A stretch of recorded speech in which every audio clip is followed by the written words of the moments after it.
هي جديد، يعني الأغنية كاملة جديدة، يعني من الألحان والتوزيع والكلمات وهي شعبية، أغاني شعبية يعني متداولة عند العائلات، يعني حتى الأغاني كلمات نقيين في المستوى اللي غيسمع له الكبير والصغير. انا الاغاني الجداد كلهم عاودتهم، يعني مولودين جداد، لا في التلحين لا في الكلمات لا في كل شيء. المواضيع اللي تنداولهم هو مثلا تنهضروا على الحب، تنهضروا على سيرتو اللي تنهضروا على الحاجه ديال سيرتو نستخدمنا في الاعراس بزاف، الحاجه اللي كتداول اللي تداول في الخدمه ديالنا في الاعراس. مثلا حتى حاجه ما صعيبه اللي قبل من ارجع في الله، هضرنا على البنت اللي مازال ما تزوجات، يعني تعطيوها التفاؤل باش يعني راه حتى حاجه ما صعيبه، يعني الانسان يعني كاين الخير لقدام، فهمتيني.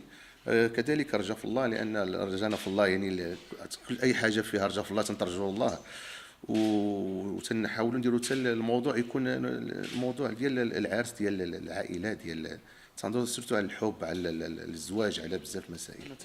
تنركز على الاغنيه الكلمه، تركز على الكلمه سيرتو اللي هي الاولى، اللي تكون الكلمه نقيه، اللي سيرتو اللي باش يسمعها الكبير والصغير، ماشي نغني الكلام اللي كما تقول حنا ديال الشارع. انا تنغني الكلام ديال الاغاني ديالي تيدخل الديور يسمعها، واخا تكون العائله جالسه مجموعه ما يكونش بيناتهم احراج، هذا هو المهم عندي. انا ما عنديش مشكل زعما واش تنجح ولا ما تنجحش، المشكل هو انا نكون انا مقتنع، والناس اللي غيسمعوا ليا غيعجبهم الموضوع، وغيعجبهم حتى الكلمات، يعجبهم بزاف المسائل.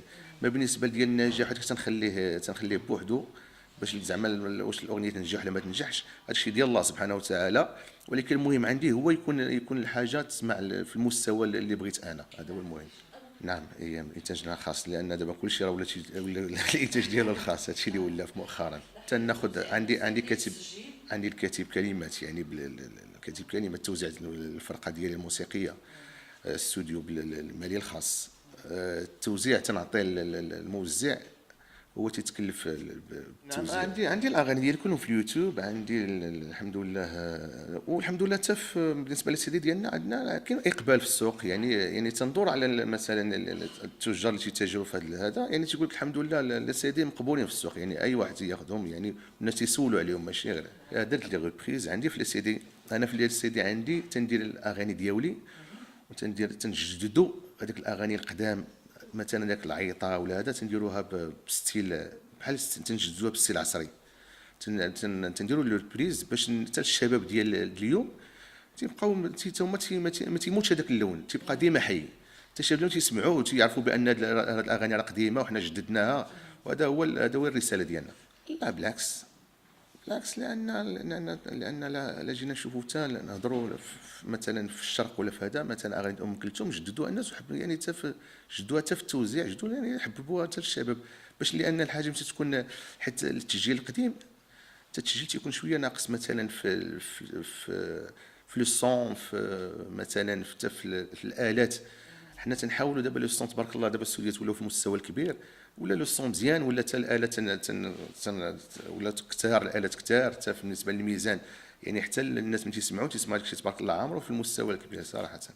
هادشي اللي كاين. ونعطيك مثلا شحال من اغنيه درت لا روبريز، الفنانه مثلا نعطيك مثلا الفنان مثلا العسري دار شحال من حاجه دو روبريز، وسمعوا الناس عجباتهم، العاد عجباتهم، فهمتيني. شحال من اغنيه، شحال من حاجه، يعني ملي تدير ماشي مشكل، ملي تدير ريبريز هو ديرو في المستوى مزيان، هذا هو المهم. ماشي انت غدير ريبريز غيبان خايب، لان حتى الناس ما يبقاوش حابين حتى ديك الاغنيه، ما يبقاوش حابين. المهم هو ملي دير ريبريز تعجب الناس وتوصل الناس، توصلهم ودنيهم شي حاجه اللي يكون زوين، هذا هو المهم. فوالا شي كيمشي تكون اغنيه قديمه بزاف تولي تراثيه، ماشي ما تدير لحد، يعني تتولي ملك الشعب كامل، يعني هذا هو، ما كاين زعما متابعه ولا شيء. احنا الحمد لله، انا الحمد لله على طول العام عندي الحمد لله، بالنسبه للاعراس، يعني الحمد لله طول العام خدامين، شاك ويكاند شاك هذا، الحمد لله بحكم المستوى ديالنا ديال الخدمه، بالحكم كما قلت لك الحاجه اللي تكون الناس تبغيو حاجه نقيه، لان تدخل عند عائلات، تدخل هذا، يعني على طول العام. وفي الصيف تيكون هذوك مهرجانات هما تنخدموا فيهم وسهرات. لا الساعه مازال، لا الساعه مازال كنا درنا ديجا، خرجنا كان عندنا سهرات على في اوروبا مثلا، حيت انا ديجا البدايه ديالي كانت مع مدرسه، كما كنت نقول انا مدرسه فنان جدوان، يعني دوز مع يعني درنا سهرات اوروبا، يعني الحمد لله كاينه تجربه كبيره في هذا الميدان هذا. الله يطول عمرك. ميرسي.